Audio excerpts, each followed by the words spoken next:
कवी प्राध्यापक अशोक बागवे यांच्या या सत्कारासाठी उपस्थित राहिला त्याबद्दल बागवे कुटुंबियांतर्फे मी आपलं हार्दिक स्वागत आणि धन्यवाद देतो. रसिक हो, गाणारा पक्षी म्हटलंय, सुंदर उपमा दिले. इतकी सुंदर उपमा मी अजूनपर्यंत पाहिली नव्हती. त्याबद्दल यशवंत देवांना धन्यवाद द्यावे लागतात. आणि खरोखर ते गुण ओळखले आणि तो कसा गातो, काय करतो, हे सगळं त्यांनी त्याच्यामध्ये दिलेलं आहे. गर्द निळा गगन झुला याची जी त्यांनी प्रस्तावना आहे त्याच्यात पहिलंच त्याने एक वाक्य टाकलंय की अशोक हा गाणारा पक्षी आहे. सार्थक आहे, खरंच खरं आहे. ते नुसता गाणारा नाहीये. मी तर म्हणेन त्याने वाङ्मयामध्ये जो प्रसार केलाय, जो धुडगूस घातला असं म्हणेन, कारण सगळ्या क्षेत्रामध्ये तो आहे. मग गाणारा पक्षी तर आहेच, मी म्हणेन ना गरुड पक्षी आहे की त्याने गरुड झेप घेतलेली आहे की वाङ्मयाच्या सगळ्या क्षेत्रामध्ये तो लिहिलंय, वावरतोय. कादंबरी लिहिले, कथा लिहिल्या, गाणी तर उत्तमच आहेत. कविता आता तर गाणं तुम्ही ऐकलं असेल, देणारे पुन्हा पुन्हा, किती सुंदर गाणं आहे. पुन्हा पुन्हा ऐकायचं वाटतं. ही गाणी त्यांचा अल्बम आहेत बरेचसे. त्यांच्या कविता तर विचारूच नका. 18 कविता संग्रह मला वाटतं प्रसिद्ध झालेले आहेत आणि इतर 6 पुस्तक, अशी 24 पुस्तकं साहित्य त्यांच्या नावावर आहे. रसिक हो, आज मी या व्यासपीठावर माझ्या बंधूच्या शेजारी बसलोय. मान्यवर मंडळी आहेत. मला फार अभिमान वाटतोय की हा आजचा दिवस माझ्या जीवनात सुवर्ण अक्षराने लिहायला पाहिजे असं मी म्हणणार नाही.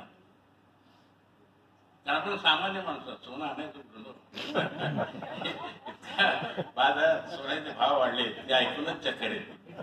तेव्हा मी असं एवढंच म्हणेन की आजचा दिवस माझ्या जीवनात अविस्मरणीय असा दिवस आहे. न विसरता येणारा, अनफॉरगेटेबल असा हा दिवस आहे. त्याबद्दल मी खरोखरच या कार्यक्रमाच्या आयोजकांचे आभार मानतो.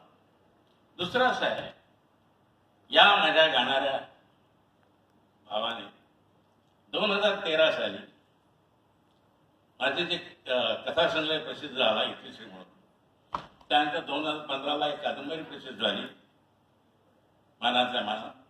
या दोन्ही पुस्तकांचं त्या वर्षी त्याने उद्घाटन केलं, त्याने प्रसारित केलं ते पुस्तक. म्हणजे किती माझं भाग्य आहे बघा. असा हा भाऊ माझा मिळालेला आहे. रसिक हो, 2 पुस्तकांचं त्यांनी प्रकाशन केलं. साहजिकच आहे, कारण तो काही सोम्या नाही. नावाजलेलं साहित्यिक आहे आणि नावाजलेलं साहित्यिक जेव्हा एखाद्या लेखकाचं पुस्तक प्रसारित करतो, एखाद्या कविता संग्रह प्रसिद्ध करतो, त्यावेळेला त्या लेखकाचा आणि त्या कविता गौरव हे मला म्हणायचं आहे. तर प्रसिद्ध केली त्याने. त्यानंतर मला एकच सांगायचं आहे की पुस्तक प्रसिद्ध झालंच, त्याचं आता उद्घाटन झालं, केलं, प्रसारण झालं. त्या पुस्तकाविषयी मी काय बोलू शकत नाही. जनरली प्रेक्षकांची अशी अपेक्षा असते की जो कोणी पुस्तक ज्याच्या हस्ते समारंभ होईल त्याने त्या पुस्तकावर बोलायचं असतं. मी बोलू शकणार नाही, सॉरी समजलं, कारण आताच माझ्या हातात ते पुस्तक मिळालेलं आहे आणि ते उत्तम आहे. जेव्हा चाळून पाहिलं, फार मोठं संबंध साहित्याचा त्याचा गौरव त्या पुस्तकातून या तिन्ही लोकांनी केलेला आहे. सतीश सोळंकीकर, नारायण राळे आणि राजीव जोशी. वेगवेगळ्या साहित्य त्यांनी जमा केलेलं आहे आणि ते पुस्तक त्यांनी प्रकाशित केलेलं आहे. मग पुस्तकाविषयी नाही बोलायचं, मग काय बोलायचं? भावाविषयी बोलायचं, व्हॉट्सअप व्हायचं. आम्ही एकंदर 5 भावंड. किती? 5. खूप झाले ना. 5 भावंड. थोरला हा धाकटा, मधले 3 त्यांना काही जबाबदारी नाही. ह्याने काय केलं धाकट्याने तर ते भावाने मोठ्या भावाने सांभाळायचं. तर त्याचं नाव सुद्धा मीच ठेवलं, कारण त्यावेळेला कोणी वडीलधार माणूस आमच्याकडे नव्हतं. मीच होतो एकटा बारशामध्ये. मी नाव ठेवलं अशोक, कारण त्यावेळेला ठाण्याच्या शाळेमध्ये आम्ही होतो 3 नंबर शाळेत. तेव्हा चित्रपट कुठले ते अशोक टाकीज आहेत तिथे ते अशोक टाकीज मला ते डोक्यात बसलं होतं आणि मी म्हटलं आपल्या भावाचं नाव अशोकच ठेवायचं. ते मी नाव ठेवलं जातं. लहानपणी त्याला आंघोळ घातले, त्याला फरवलंय, त्याचे शिशू काढलेले आहे, सगळं केलंय, अगदी सगळं केलंय. त्यामुळे मला फार अभिमान आहे त्याचा की त्याने साहित्यामध्ये एवढं भरारी मारलेली आहे. दुसरं म्हणजे त्याचं बालपण हे असं गेलं. हुशार होता, मुळातच हुशार, खूप हुशार. जन्मल्यापासून जसं म्हणतो आपण तसे त्याचे गुण मला दिसत होते. कारण दुसरं कोणी नव्हतं आमच्या घरात, वडीलधारी माणसं, आई आणि आम्ही 5 भावंड. तर सगळं आईच करायची. आई बाहेर गेली की त्याला सांभाळ मी करायचो. तो रडला काय झालं त्याला फिरवणं वगैरे सगळं मिळालं. मला कंटाळा आला की आमच्या इथे एक देऊळ होतं, विठ्ठल मंदिर, आठवतं का शकतो, तिथे मी घेऊन ठेवायचो त्या पुजाऱ्याकडे. ते पुजारी अत्यंत सुंदर गायचे, 1 तारेवर भजन गायचे आणि ह्याला तिथे पुढ्यात बसवायचे किंवा तो झोपायचा. त्यामुळे मुळातच लहानपणापासूनच त्याच्या कानावर हे अभंग वगैरे घेत आलेले आहेत आणि मग तो तसा इतकी झाला त्याच्यामुळे. तर सांगायचं सर म्हणजे हा भाऊ आमचा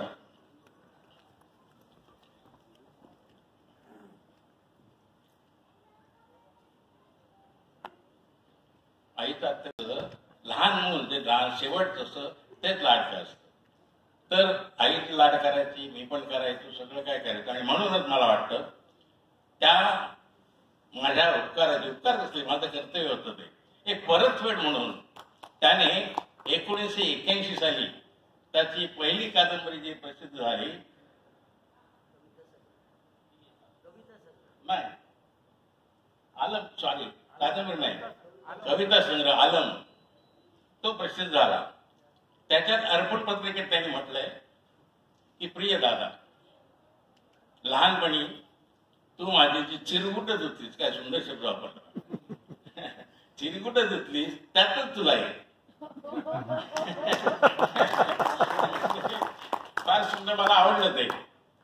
चिरगुट धुतली म्हणजे किती हे म्हणजे आत्मीयतेने त्यांनी लिहिलेलं आहे की बाबा तू खरोखरच चांगलं केलंस माझं, त्यामुळे मी आणखी काय देऊ शकत नाही तुला, निदान हे चिरगुट आहे त्याच्यातलं एक तुला. तो कविता संग्रह चिरगुट झाला असा अर्थ झाला. असा हा हुशार होता.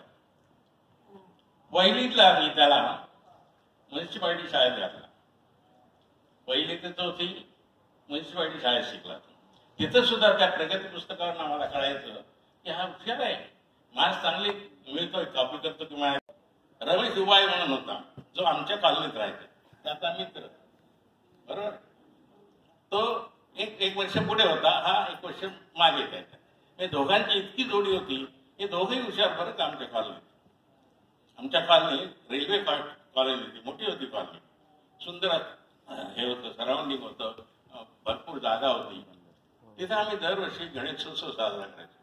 अर्थात सेक्रेटरी मीच असायचो. तर त्या गणेशोत्सवामध्ये आम्ही काय करायचो की करमणुकीचे कार्यक्रम वगैरे ठीक आहे, परंतु इतर क्लास 4चे सगळे लोक तिथे राहणारे, त्यांच्या मुलांना चांगले संस्कार व्हावे, त्यांच्यातल्या कलागुणांना वाव मिळावा म्हणून आम्ही वेगवेगळ्या स्पर्धा घ्यायचो. हे दोघंही त्या स्पर्धेमध्ये भाग घ्यायचे, पण जास्त करून वक्तृत्व स्पर्धा आणि निबंध स्पर्धा. सॉरी, थोडक्यात म्हणतात आठवतो. तर निबंध स्पर्धा आणि वक्तृत्व स्पर्धा याच्यात 1 वर्ष रमेश पहिला यायचा, 1 वर्ष हा पहिला यायचा. निबंधात सुद्धा 1 वर्ष हा पहिला, तो दुसरा. असे दोघंही मुलं हुशार होती. मग पुढे कॉलेजला घातला. मला वाटत होतं त्यांनी डॉक्टर व्हावं. मी काय डॉक्टर झालो नाही. मी टेलिफोनमध्ये पिऊन म्हणून कामाला लागलो. SSC झालं. मग त्याच्या माझं स्वप्न मला प्रोफेसर व्हायचं खरं म्हणजे. म्हटलं जाऊ दे, हा काय करतो ते बघा म्हणून इंटरनॅशनल कॉलेजमध्ये त्याला प्रवेश घेतला. 1-2 महिने गेला. नंतर पाहिला हा रेंगाळतोय, घरी जात नाहीये. आई म्हणते जात नाहीये. त्यावेळेला माझं लग्न झालं होतं. माझी बायको म्हणायची जात नाही. काय करायचं आता? मी त्याला विचारलं का रे बाबा? नाही, मला नाही आवडत. काय नाही आवडत? कॉलेज आवडत नाही का?